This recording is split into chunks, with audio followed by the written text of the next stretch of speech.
In this video, I'm going to show you how to solve Kling AI image to video generator stuck at 99% glitch. So first off, you just have to clear cake. So for example, just go to your settings in your browser, and even if you are using cell phone, you must have to clear cake your browser. So you just have to navigate your private and security, as you can see in here.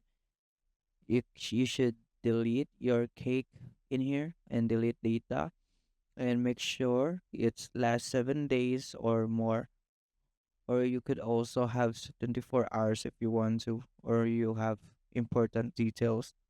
And make sure also that you have a valid internet connection, so you just have to search speed test and just run the speed test if you have nice connection. And furthermore, if it still doesn't work, maybe the Kling AI is the problem in here, or maybe they are updating something, or etc. And if maybe you could also just reload the page and usually just generate the image again, and maybe it will work. And that's it.